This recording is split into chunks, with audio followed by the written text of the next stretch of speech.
Welcome to part 3 of my Blender for Complete Beginners tutorial series. So if you haven't seen the previous parts, then definitely check out the tutorial playlist with the link in the description. So in this part, I'm going to be talking about this outliner here to manage all of your objects, and then we're going to start by creating the snowballs for the snowman. And if you'd like to purchase the finished snowman files that I'll be creating for this tutorial series, you can get that on my Gumroad store and Patreon page, and purchasing is a great way to help support this channel.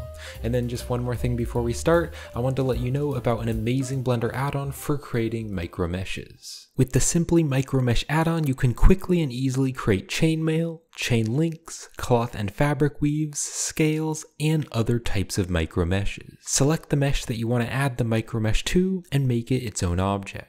Then enable the micromesh on the object using the add-on. There are many different customizable settings to control, like the size of the micromesh, as well as the rotation and randomize. The add-on also comes with many different micromesh types that you can set up in Blender's asset browser to easily change the type of micromesh. You can find my full add-on review video with the link in the description, and if you purchase the add-on through my affiliate link, you'll be helping to support this channel. Alright, so let's go over the outliner. So I did mention the outliner in a previous part, but I want to go more into detail of it. So let's just click here and drag down, and then click over here and drag out to make the outliner bigger so we can see it better.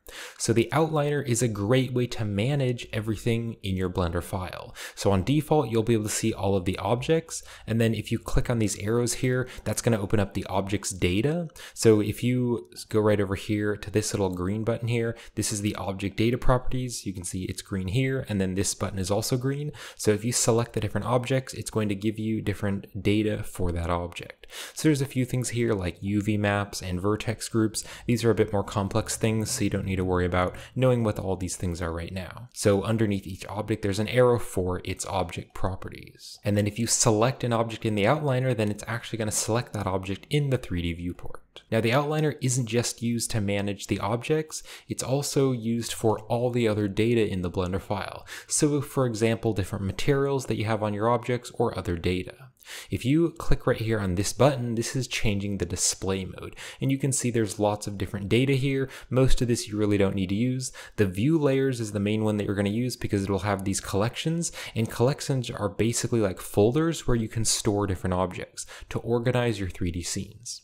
You can, however, click here and you can change it to Blender file instead, and the Blender file will have lots of different data. So there's different images, there's like the collections that we have, and there's also objects. So if I open this one up, you can see there's the different objects, and if I open the arrows up, there's the object's data for each object. But there's also other things like, for example, the world, and the world is going to be like the background color, and then there's also going to be the materials. So if you want to manage all the data, if you want to delete data or manage data in your Blender file, you can do that here with the outliner. I'm going to switch back to view layer because that's the main one that you're going to use. Now you can also use the outliner to rename objects. So if I double click on an object, you can see now I can rename it.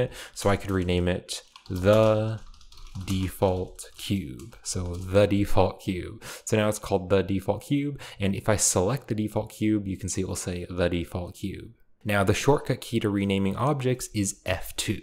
So if you just select an object, you can then press F2, and then I can just rename it. So I could rename it the camera.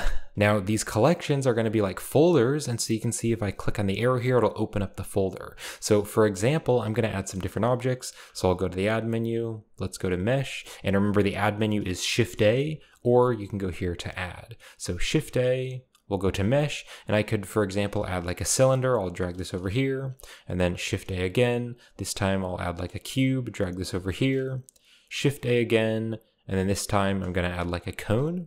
So then what I want to do is I want to put these two objects in a collection and then these two objects in a collection. So what I can do here is actually just right click in the outliner, and then I can click on new collection. So now you can see it says collection 2. So again, this is kind of like a folder to manage and store your different objects. So I could double click on this to rename it, and I could rename this to like circle objects because these objects are circular. And then if I just click on these objects, I can drag and drop them into that collection. So now you can see that the circle object has the cylinder inside it. Now the other way to move collections, or how to move objects into collections, is to select the object and then press the M key. And the M key will bring up the move to collection. So you can choose the scene collection, which will just bring it out of all the collections. And then there's the default collection, and then there's the circle object that we made. So let's choose circle objects. And now we have the cone and the cylinder inside that one. And then here in this collection, if we double click on this to rename it, I'm going to rename this to cube collection. So then these two objects here can be in the cube collection. Then let's also right click to add a new collection, or actually I'm going to do this another way. So what I'm going to do is left click here to select the light, and then hold down the shift key and left click to select the camera. So what if I want to move these into a different collection? Because these are not mesh objects. Well, I can hit the M key, and then this time I can choose new collection. So we're going to create a new collection, and I can call this lights and cam. So cam short for camera. So lights and cam, click on OK, and you can see it made that new collection and it put the light and the camera in it. So now I can just click on these arrows here to hide it, and you can see this is a really nice way to manage our objects. So if you have a very large scene, this is super helpful, and I do this a lot if I'm creating a big artwork. Now, why these are so useful is because you can actually tell Blender to disable or enable these collections. So for example, let's say I just wanted to hide these objects here because maybe I just wanted to render these objects. Well, there are these buttons right here, and so there is a camera button, there is an eye button, and there's a check mark. So the check mark is going to enable and disable the entire collection.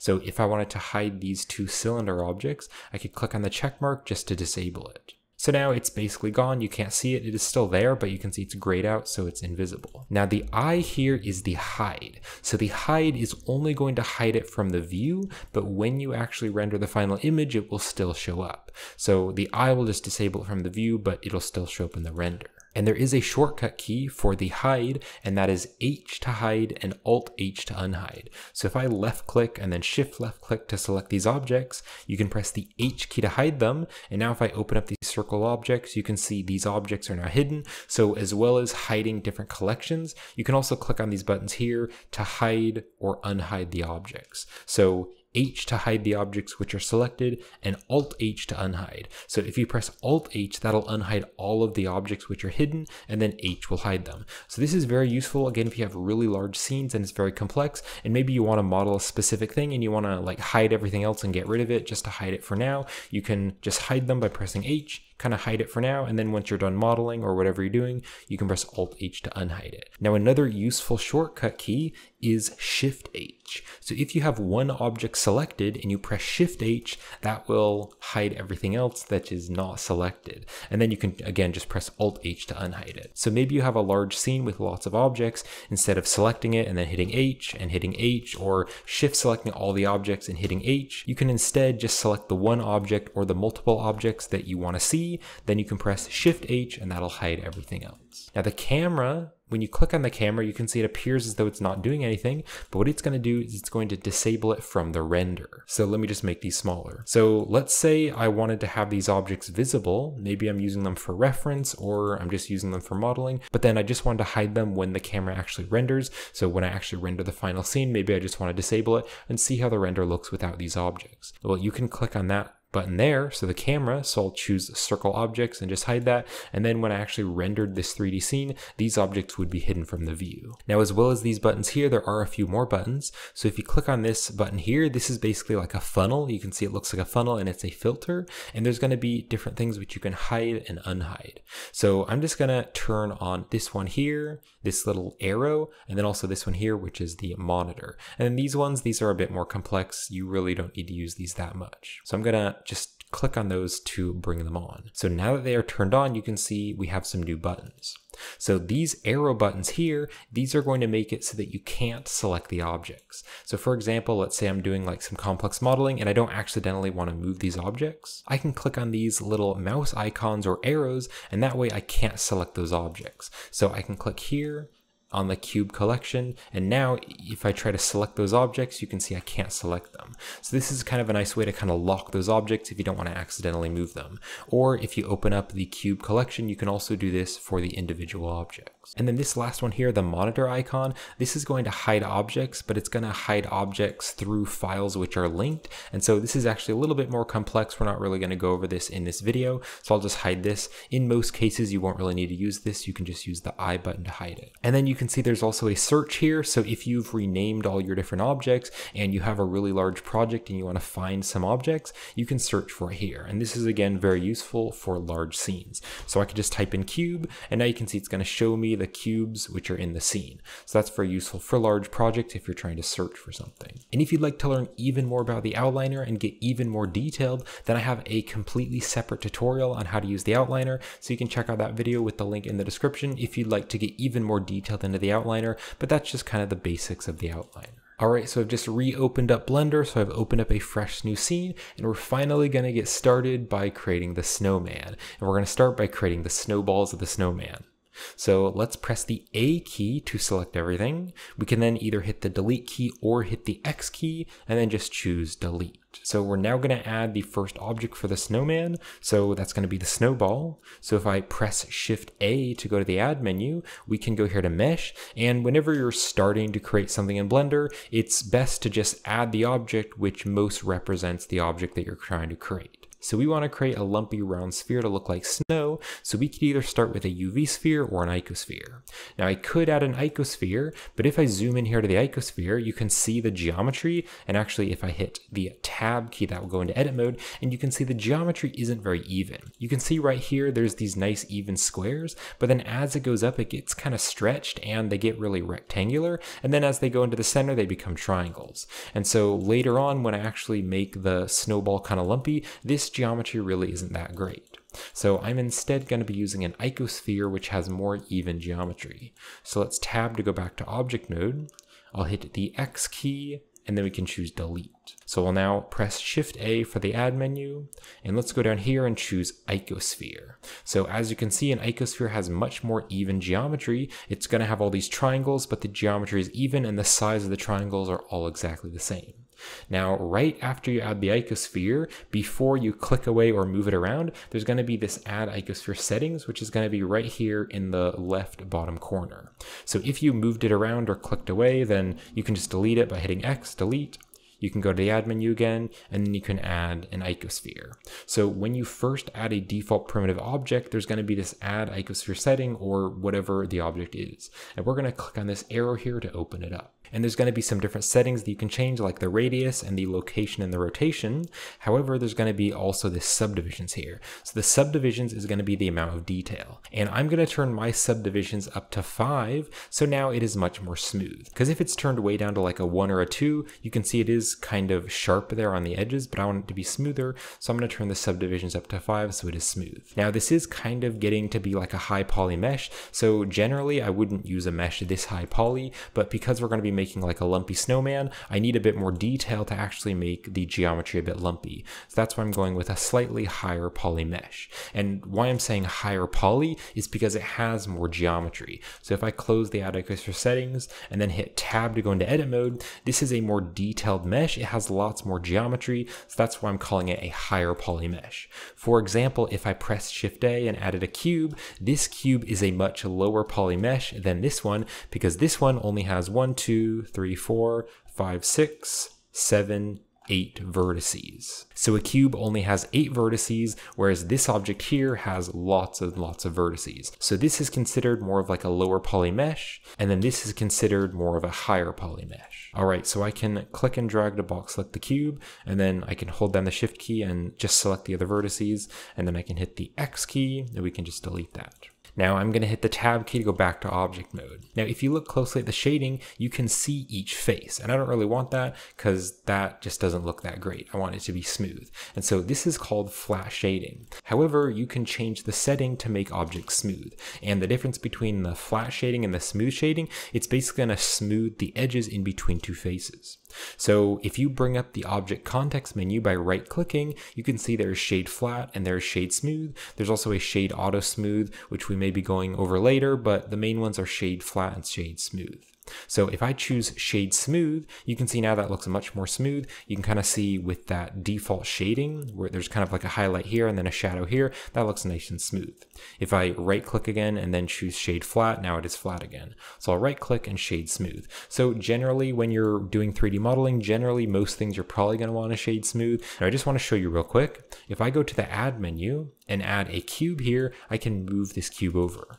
So if I now right click and then click on shade smooth, you can see something weird is happening with this cube. And that is that the shading looks kind of off. There's kind of like this big dark area and it's kind of hard to tell where the edge is. And that is because the shade smooth smooths the merging between the faces. So this object here works really well, and that's because the rotation of each face is more subtle. So if I click here to the face select, the rotation difference between this face and this face is very small, and so each time each face just rotates very small. However, if I go back to object mode and select this object and then hit tab to go into edit mode, this face and this face, there is a 90-degree difference. And so it's trying to smooth this face and this face, but because it's at a 90-degree angle, it's trying to make it look really flat, and so that just doesn't look that great. So in this case, for something like a flat cube, you would want to right click and just keep it shaded flat. So just know that some objects you do want to shade smooth, but other objects you might want to shade flat. So I'll just delete this cube here. Now there is another important thing that I want to go over, and that is modeling to the real life scale in Blender. So Blender actually has a real life scale. And if you click right over here on this button on the side panel, this will go to the scene properties. Then you can click over here on units, and you can see there's actually going to be real life scale values in Blender. So on default, the unit system that it uses is metric. For me, I would prefer to use imperial because I live in the United States, so I grew up learning imperial, so that's like feet and inches. So if I were trying to scale something and I wanted to see how many feet it was or inches, I would probably use imperial. You could also just leave it at metric. I actually usually just leave it at metric because usually I'm not doing super precise modeling, but for someone who does maybe like architecture and stuff, they might want to do very, very precise modeling. Now, if I press the N key to open the side panel, we talked about the N key in a previous part, you can click here on item, and you can see that the dimensions here of this object, make sure the object is selected. So when you select this object, you can see it's going to give you dimensions value, and you can see the dimensions for this object is 2m, so that's 2 meters. So the z-axis, the x-axis, and the y-axis using the real life scale in Blender is 2 meters. And so for me, since I live in the United States, I'm American, I don't really have a good idea in my head of what meters are, but 2 meters is roughly 6.5 feet. So 6.5 feet makes sense to me. I kind of know how high that is. So if I were to put myself in Blender and stand next to this 2 meter tall sphere, then this sphere would actually be larger than me since I'm about 6 feet tall. So I'd probably be about this high. So this sphere is basically like the size of a car. But we're trying to model a snowman, and a snowman is going to be much smaller. So for example, if I just go to the add menu and go here to cube, I could scale the cube down with the S key and then hit G to grab, move this over, scale this up on the Z axis. Let's just say that this is me. So I can actually hit S to scale, and then I can scale it up on the Z axis, and you can see I can change the dimensions of the Z. This is roughly the size that I would be in Blender. So you can see this sphere is very, very big. But if I were modeling a snowman, if I hit S to scale, a snowman would probably be much smaller, so the large snowball in a snowman would probably just be like that small. So this is where we can model closer to the real life scale in Blender. Now, if you're just creating like a 3D artwork, you really don't have to get everything perfect, but I think it is a good habit to get into to model to the real life scale in Blender, and there's a few reasons for that. One reason is if you're combining different objects together from different multiple Blender projects. So let's say you have a Blender project where you have this snowman here. So I've just created this snowman here and I have no idea what the size is. Then let's say I'm in another project and I'll just go to the add menu, maybe I'll add a cube, and let's just say that I'm modeling a car. So I'll go into edit mode, I can just scale the car out, and let's just say that this is a car. So now I have this car in one Blender file, and then I have this snowman in another Blender file. Well, if I bring them together, you can see the size isn't really correct, because let's say I'm modeling like a large van or a bus, and so this is the size of the bus, but then I have this massive snowman which is higher than the bus. And so you'd have to rescale the snowman, maybe make it like that small, and then that kind of makes sense for the size of the bus. And so when you're modeling everything to the real life scale, scale, the size is going to be much more accurate when you're combining different assets and models together. Or if you download some sort of 3D model pack or asset pack, let's say you're creating a room and you download like a furniture asset pack, and then you're adding in all the models. If the scales are just different for each object, then you're going to have to like resize all the objects. So that's where modeling to the real life scale can be helpful. Another reason is for materials. So let's say that I have the same material on both of these objects. So maybe I have like a dirt material and you can see little bits of dirt and maybe little bits of rock. Well, if I put the same material on both of these objects, this object is really small, so the little clumps of dirt might look really small, but then this object here, since it's bigger, the clumps of dirt on the material or on the texture are really large. And so that would be messed up. And so for each object, you'd have to rescale the size of the texture because the size wouldn't be accurate. Now, another reason is depth of field. So if you take a picture with a camera of something really up close, generally the thing which the camera is focusing on is going to be in focus, and then things which are farther away in the background, those are going to be a bit blurred. And that's because a camera can only focus on one amount of depth at the same time. So if you're taking a picture of something really close up, the background is going to be blurred, or if you're taking a picture of something really far away, then the things which are super close up with the camera are going to be blurred. And so I'll be showing you later in the tutorial series how to add depth of field into Blender. And so if you're modeling everything to the real life scale, the depth of field will be accurate. However, if you're modeling everything much bigger or much smaller, then when you add a depth of field, things may not look accurate because the depth of field might look too strong or not strong enough. So those are, again, just a few reasons why you might want to model things to the real life scale in Blender. So what I'm going to do is just select all these objects and I will just delete them, select this object, and then I can hit delete. And then if you want to bring this object back to its default location, this is something I haven't gone over yet, but if you move an object and rotate an object or scale an object, over here on the side panel, you can see there are going to be actually these movements for the rotation, location, and scale. Well, let's say that I want to turn all these back to the default so that the sphere is back to where it started. Well, you can just take the location value and, like, for instance, turn those all to 0 by changing the location values, but you can instead use the shortcuts. So the shortcut is going to be Alt-R. Alt-R is going to clear the rotations, Alt-G, which is going to clear the locations, and Alt-S, which is going to clear the scale. So again, Alt-R, Alt-G, and Alt-S, and that is going to clear all of those transforms. So I'll press the N key to close the side panel. So considering that this object is a bit larger than an average human, I'm going to scale this object down and I'll just make it much smaller. And specifically, I'm going to type in a value. So once you scale something or rotate something or move something, you can type in a specific value. So I'm going to hit S to scale, and then you could just eyeball it. That's quite fine. You could just eyeball it to a scale that works better, but I'm instead going to type 0.3. Now, when you type in values, you can see it'll actually show you the value right up here in the corner. So you can see it says scale X, and then X, Y, and Z are all 0.3. So let me hit escape to undo that again. So I'll hit S to scale, and then I can type 0.3. And if I hit the backspace, that'll get rid of what I typed. So I could type in 0.1. Now it's really small. Let me hit the backspace. I could type in like 10, and now it's a really large sphere. I'll hit the backspace, but I'm going to type in 0.3. And then I will hit enter. Now, because I scaled the object down, I want to make this object be the new default scale. Because remember, if I press the N key to open the side panel, there's going to be default location, rotation, and scale values. And you can see here on the scale value, because we scaled the object down by 0.3, the scale value now says 0.3 on the x-axis, the y-axis, and the z-axis. But what if I want to make this be the new default scale? Well, if you press Control A will bring up the Apply menu. And you can see there is location, rotation, scale, and also all transforms. And there's also some other ones, but these ones you won't use as much. The main ones that you're going to use are these top ones. So I can just choose all transforms, or in this case, I could just choose scale. And now you can see the scale has been turned back to 1. So if I scale the object up with the S key, I can now press Alt-S to clear the scale. So Alt-S, you can see now it's going to be a smaller size. And then also on the dimensions here, you can see it is 0.6 meters. And for us Americans who use feet and inches, 0.6 meters is just about 2 feet. So now this snowball is a much better size. It's just about 2 feet tall. Alright, so I'll hit the N key to close the side panel. So before we continue, we should definitely save this Blender file. So you can press Control S, or you can click File and choose Save. And that will bring up Blender's file browser, and you can just locate to somewhere on your computer where you want to save your project files. And I will rename this to snowman.blend, and then I can click on the Save Blender File button. And then again, as you're working on the project, remember to press Ctrl S to save it.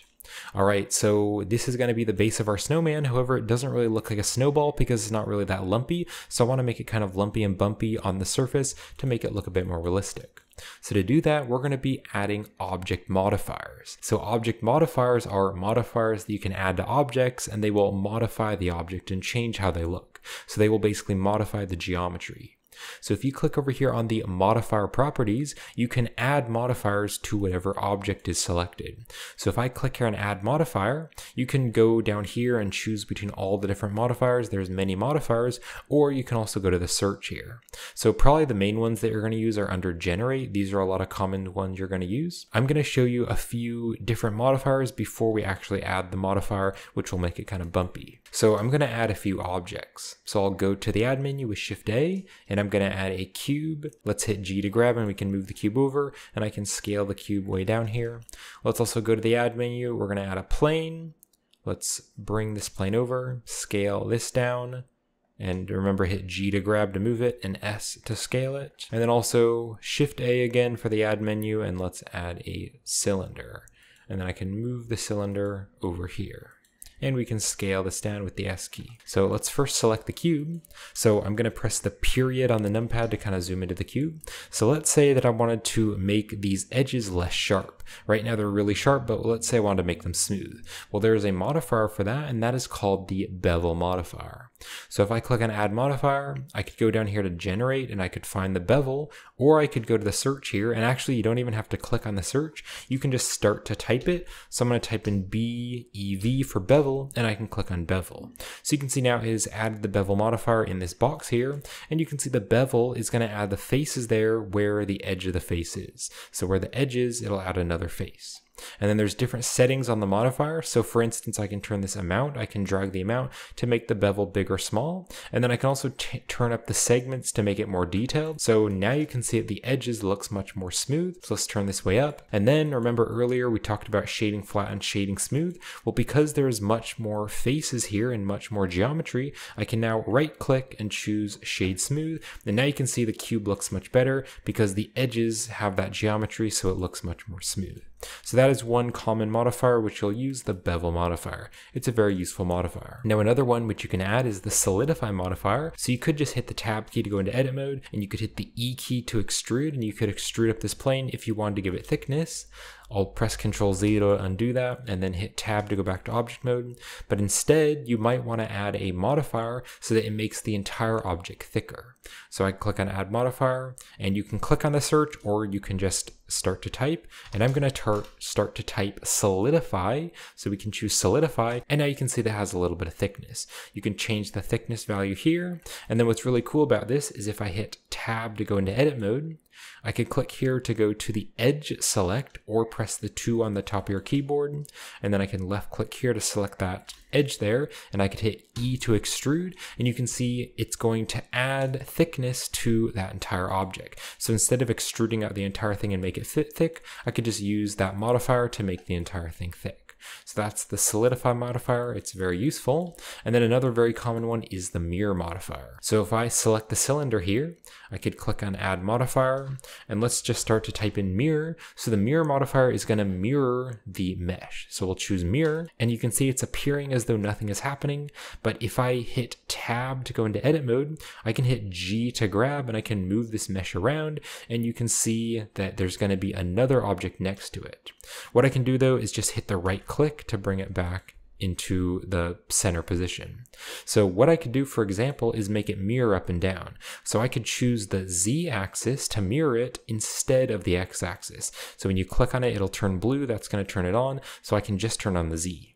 Now if I hit G to grab and then click with my middle mouse wheel to bring it over on the Z axis, I could mirror it. So now everything which I do down here is going to be mirrored up here. So I could select this face. I actually need to hit the 3 on the top of my keyboard, or click here to go to the face select. I could select this face. I could hit E to extrude. We talked about extruding earlier in the series. I could hit S to scale, E to extrude, S to scale, E to extrude, and you can see whatever I do down here, it's going to be mirroring it, and it's going to do that up there. So that is another very useful modifier. Now what's really cool about these modifiers is you can add multiple modifiers. So for example, let's say that I wanted to mirror the modifier and then bevel it. So after the mirror, I can click on add modifier to add another modifier, and we can go to the search and we can again add the same bevel modifier. So this is the bevel modifier that we added earlier, which I showed you. So now you can see after it mirrors it, it then bevels it, because there is the mirror first and then there's the bevel down here. So you can actually stack the modifiers on top of each other.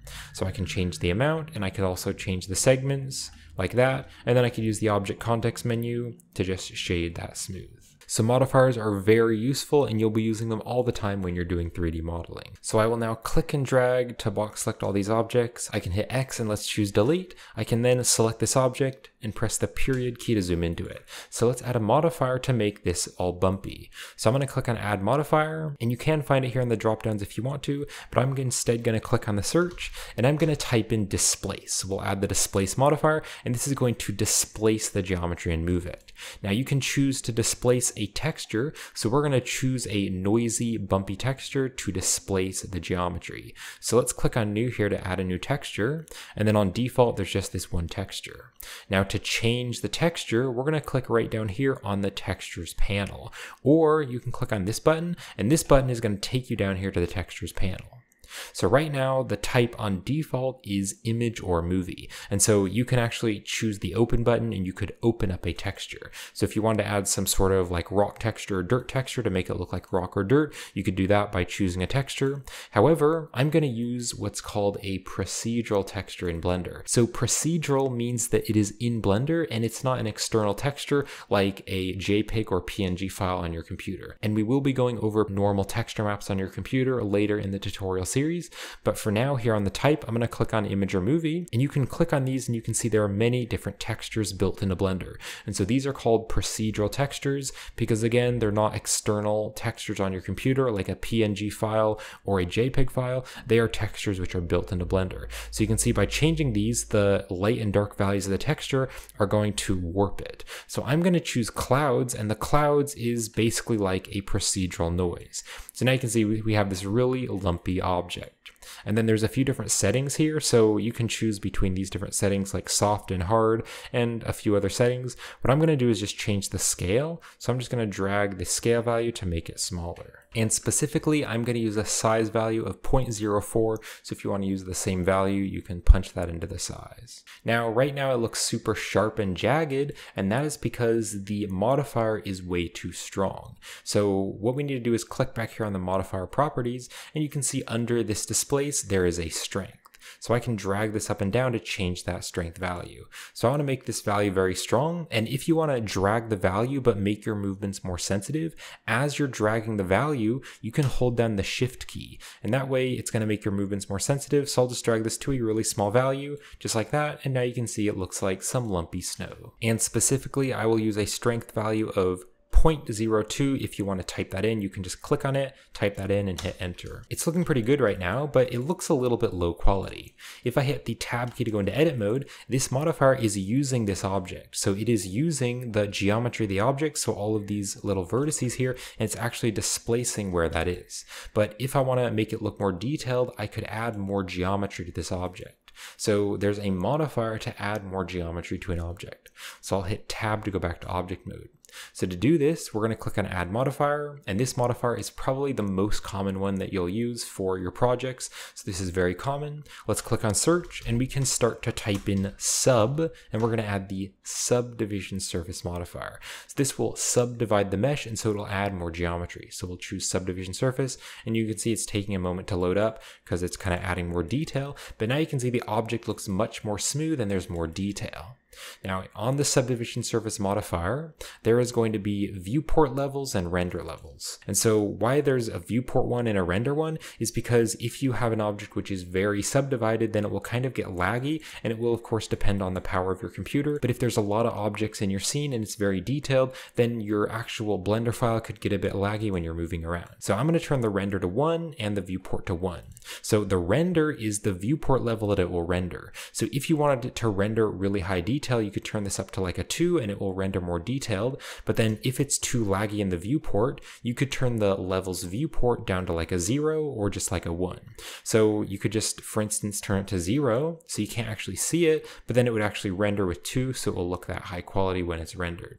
What I'm going to do is I'm going to turn the levels viewport to 0 and the render level to 1, so you won't be able to see it, but it'll still render with 1.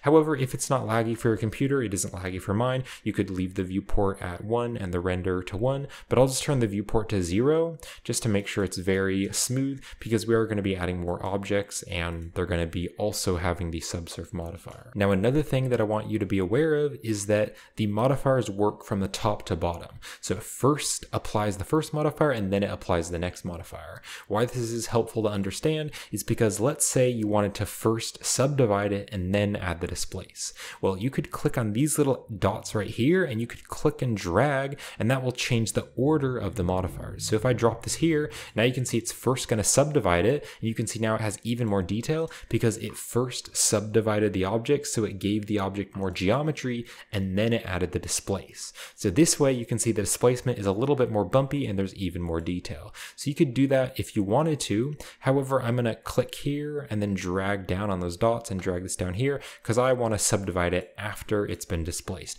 But you could really do whichever one you want. So just know that the modifiers work from the first one, then to the next one, and then to the next one, and it'll do it from the top going down. Now, we added the subdivision surface modifier, but I want to explain better what the subdivision surface modifier actually does so that you can understand it. So I will press Shift-A for the add menu, and I'm going to add a cube. And let's bring the cube over, and I could just scale it down. Let's also press the period on the numpad to zoom into it. So you can just watch me do this if you want to, or you could add a cube and do it yourself. So let's click on add modifier, and I can go to the search and I can just choose the subdivision surface. So you can see this time it is doing something completely different, or it looks like it's doing something completely different. It is making it kind of look like it's a circle. And if I turn up the viewport levels, you can see now this cube looks like a circle. If I hit the tab key to go into edit mode, you can see it's showing you the original geometry. So when you're using a modifier, the modifier doesn't actually hard affect the geometry. So you can still go into edit mode and you can actually use the original geometry. So the modifier won't actually change the actual geometry in edit mode, but it's going to take the geometry which is in edit mode and then add the modifier. But you can see the subdivision surface modifier is making this look like a circle, and that is because it is smoothing out the faces as well as adding it more detail. So if I turn these way down, you can see now these faces are really big, but if I turn these up, you can see now it's going to be higher detailed. So the best way that I know to describe this is that it is taking the points and it is trying to smooth it. So there's one point here, then there's one point here, and then there's one point here on the very bottom, and so it is smoothing this edge. However, if you had more geometry, then it wouldn't smooth it quite as much and it would be more straight. But because this object is so low poly, there's only 2 vertices here and then 2 vertices here, it is smoothing it, and so it appears as though it's turning the cube into a sphere. Now, there's one way to add more geometry, which I'll be showing you, and that is to add loop cuts. So to add a loop cut, you can press Ctrl R. And after you press Ctrl R, you can just move your mouse around, and it's going to give you options for where you can add the loop cut. So I will left click to add a loop cut. So now I can drag the loop cut and you can see it's added geometry within those faces. And you can see what it's also doing is it's sharpening up the edges. So I can drag this over to like here, and then I can left click again to place it. And if I just click on this little button here, this is going to hide the modifier. So you can see this is all that we've done. We've just added a loop cut here, so there's basically more faces. Let me click on this button here to unhide this. So you can see now it is sharpening up this edge here, because this time there is an edge here and a vertex here, and then it curves over. And so the curve is much smaller, and so it can sharpen that up much quicker. So what I could do is continue to add more and more loop cuts to add more geometry. So I could press Control R, again, Control R will add a loop cut. It's going to show you all the options of where you can add loop cuts, and then you can left click, and then if you want it to stay in its default position, you could right click, or you could drag over, and then you could left click again. So this is actually good practice, so let's just continue to do this. So Control R, and then left click, drag over, and left click, and then Control R, left click, drag over, left click, and then let's do one more. So Control R, left click, drag up, and left click again, and then let's hit tab to go back to object mode. So you can see right over here, because there is much less geometry, the smoothing is bigger, but then right over here, the smoothing is smaller, and that's because there is more geometry. So it's smoothing out this part, and then this part is in between. So it's going to smooth it at a much smaller spot because there are these different loops here. Let's hit tab to go back to object mode. I can just hit X and we'll just delete this. I'll move over here and then we're just gonna select this object again. And then again, we can press the period key on the numpad just to zoom into it, or you can hold down the Alt key and middle click to zoom over to it. So then again, let's take this level's viewport and turn that down to 0 so that it is smoother in the viewport. We now want to duplicate these snowballs and make more of them. So I'm just going to make like a really cute small snowman with just 2 snowballs. But if you want to, you could make like the classic snowman with 3 or even more. So I mentioned this earlier in the tutorial series, but if you press Shift D, that is going to duplicate an object and it will follow your mouse. So Shift D, then I can hit Z and we're just going to bring it up on the Z axis and place it there. Then I can hit the S key to scale. We're going to make this much smaller. And then I can hit G to grab and bring it down on the Z axis. And let's scale this up a bit, kind of like that, and bring it down. So there we go, we have the base of the snowman. Now remember how I talked about applying the scale so that the objects have their new default size? Well, that is kind of important in this case because if I scale this down really small, you can see the detail is much smaller, whereas out here the detail is much bigger. So I'll press Ctrl Z to undo that. So if we apply the scale, Blender will see this as the new default object scale, and so Blender will know that this object is smaller. Because right now, because we haven't applied the scale, the displacement modifier isn't changing the size depending on the object, because we just scaled it down. So we can apply this object, and then the size of the displacement texture is going to be the same. So if I select this object, I can press Ctrl A to apply, and we can choose scale. And so because I did that, you can see that the size of the displacement texture was changed. So Ctrl A and scale, but that is going to be better because I want it to look like it's actually accurate. So I want the size of the displacement texture to be the same on both objects. So I'm going to apply that, and now kind of the size of those lumps of the snowball actually look the same. All right, so I'll press Ctrl S just to save my file again, and this is going to wrap it up for part 3 of the tutorial series. So this is starting to look like a snowman. So I hope you enjoyed this. I hope you were easily able to follow along, and thank you so much for watching. And again, if you'd like to help support the channel and purchase the finished tutorial project files, you can get that on my Gumroad store and Patreon page. And also on my Gumroad store and Patreon page, you can get lots more Blender content like 3D models and assets, tutorial files, artwork project files, procedural materials, geometry node modifier setups, and much more Blender content. So when the next part is released, it'll be right up there on the end screen, and also I'll have the link in the video description when it's released. So I hope you enjoyed this, thank you for watching, and I'll see you in the next part.